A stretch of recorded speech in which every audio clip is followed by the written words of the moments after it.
Welcome to Addicted to Busy, the podcast specifically for overachieving property managers who are dying for a little more work-life balance in their lives. Each week, we dismantle all the BS that holds us back. You'll learn how to nix those tricky, self-sabotaging habits so that you have the time, energy, and motivation to create what you really want in life. If you're looking to shift from overcommitted to overjoyed, this is the podcast for you. Let's do this. Now, your host, Anna Havliana.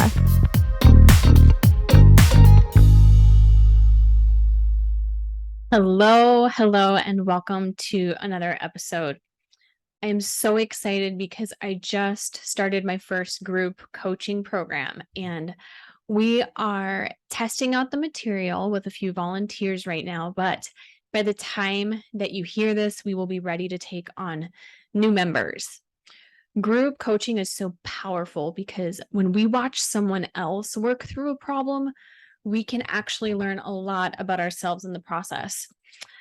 So many times there's been something that I have been struggling with, but I could never quite put a finger on exactly what it was. And then I would watch someone else get coached and listen to the way that they describe their problem and think to myself, yes, that is exactly what that feels like. And also, I think it's amazing to get people from all different positions in a room together. So, for example, if you're a leasing agent listening to a GM receive coaching, you're going to get a preview as to the potential obstacles that you'll face when you reach that position. You'll also get to witness the thought process behind those who are in positions above you.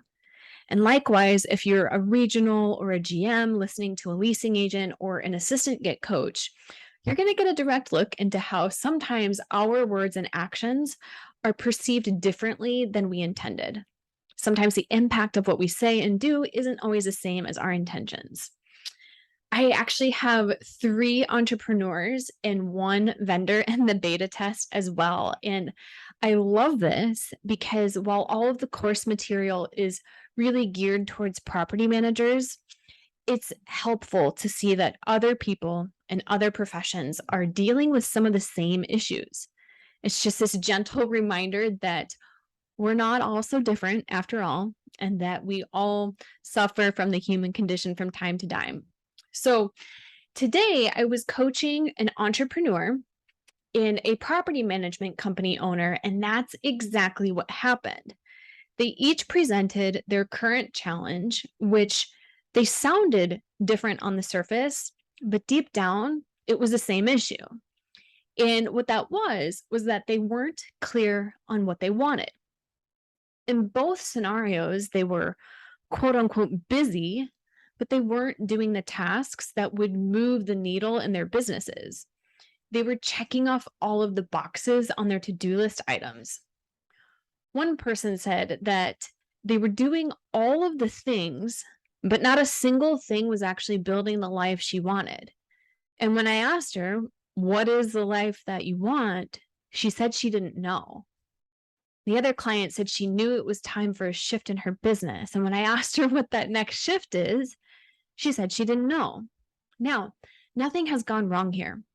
I'll be honest, not many of us are taught how to create a vision for ourselves.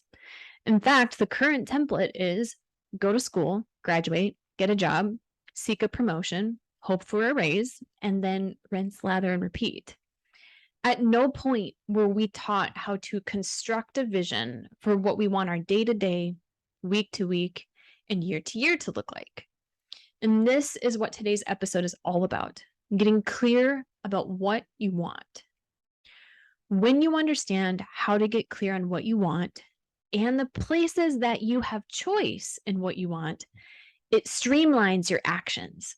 It gives you clarity, which allows you to take actions that align with those long-term goals. Today, I'm going to use the example of my coaching business as an analogy, but I want you to know that you can use this for any aspect of your life. The place that I think property managers need to do more of this is in regards to their time off of work. So many managers know that they're overworking, but they don't even have an idea in their mind of what balance looks like. Now, here's the best news. There's no right answer. For some people, all they want and need is to be done with emails at 5 p.m. For others, they may decide that they just need a personal day once in a quarter to catch up on things at home or take some R&R. Other people might just simply need a true lunch break in the middle of their day to recharge. There's no right answer, and you get to test out and then decide what you need. Like I mentioned, getting clear about this allows you to streamline your choices. Too many of us are showing up to work simply hoping and praying that it'll be an easy day. We're not choosing when we'll start and stop working. We're leaving it up to chance. One of the reasons why you may be doing that is because you simply don't have an idea of what work-life balance even looks like for you. Think of it this way. Let's imagine that you're going to take a road trip. So you load up your car, you buckle your seatbelt, and you turn on the GPS. If you do not have a destination to put into the GPS, it cannot tell you where to go. We're doing the same thing with work-life balance. We're not clarifying exactly what it is we need, and therefore we're stuck in the same old patterns. We're just stuck in the same place. Now, I want you to keep in mind that once you pick what you want, that does not mean that it's going to be rainbows and daisies and that all is well in the world. No. In fact, once you pick what you want and make it clear, you've essentially invited an opportunity for challenges and obstacles to come into the picture. But think back to the GPS analogy. Even if you hit a closed road, the GPS will still find a way to get you there. Why? Because the destination is determined. Think about it. You don't head out on a road trip, run into construction, and then say to yourself, well, this one particular road isn't open, so I guess I'll just turn around and go back home. No, you wait for the GPS to reroute and you keep going. And we need to start bringing the same mentality to our own goals, even if that goal is as simple as having one night a week to yourself. Oftentimes we can get these ideas in our heads of what we think our destinations are supposed to feel like. We get this false assumption that when we arrive at our goal that it's going to feel good. And that couldn't be further from the truth. As an example, like you would think that quitting property management would mean I'm less stressed because I don't have tenants and owners and vendors hounding me all day. But in reality, being self-employed is a whole different kind of stress. Mainly that if I don't show up, I quite literally don't get paid. In the start of creating my business, being clear about what I want and setting my sights on a destination has invited all sorts of roadblocks. For example, in 2022, I decided that I wanted to reach more people. So one of my goals was to speak at 10 in-person speaking events and launch a group program. My GPS route for this goal has been nothing but reroutes, and at times, I would argue a little bit of off-roading. It's required me to start public speaking, which is terrifying. It's been uncomfortable, it's been challenging, but no matter what happens, I just keep returning my focus to the same destination.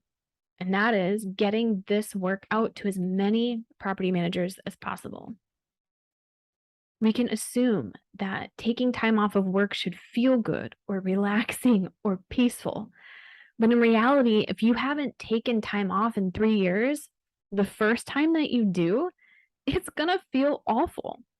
You'll be worried and anxious and stressed out about what's going on at your sites, and that's okay. It takes time and reassurance before our experience of time off changes into restful pleasure. Could use the example of when I took a trip to the Philippines. I wanted 3 weeks of time off of work, true time off. Now, being in a different country with limited cell service made this a little easier. However, the times that I did get cell phone service, I was still getting flooded with texts, emails, phone calls. Now, at first, I felt guilt that others were having to cover for me. But with time, I was able to see that they were just fine without me. The first week, I saw emails come in with problems that the sites were facing. And by the second week, I could see that our assistant GM was solving for those problems.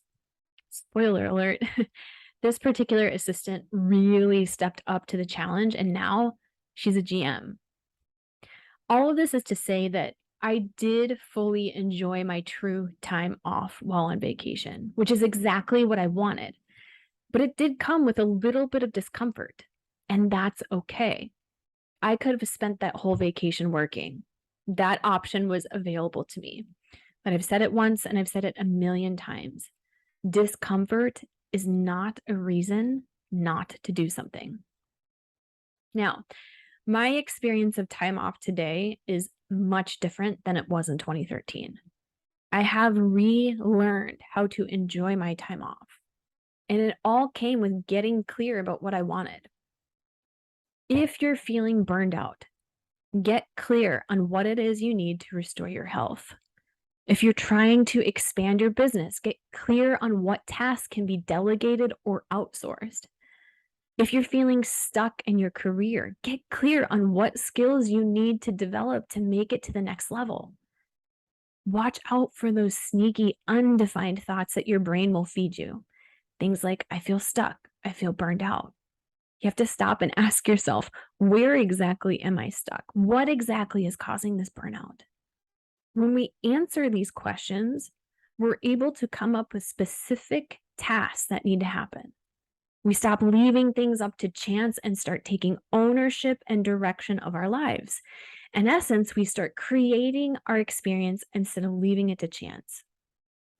Listen, you are either going to feel the discomfort of doing that difficult thing, or you're going to feel the discomfort of not reaching your goals.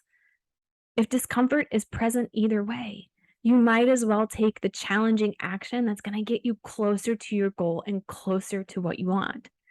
But in order to know what action to take, you need to know what the goal is. Now, here's the beautiful and yet challenging thing about all of this. When you choose your goal and invite discomfort, you actually increase your capacity to withstand discomfort. You build up this tolerance for it, and you learn how to recover from failure faster. So think about this. What would be different about your career if you were willing and able to feel twice as much discomfort? What would your life be like if you weren't running away from negative emotion, but rather inviting it? You can choose to get clear on anything.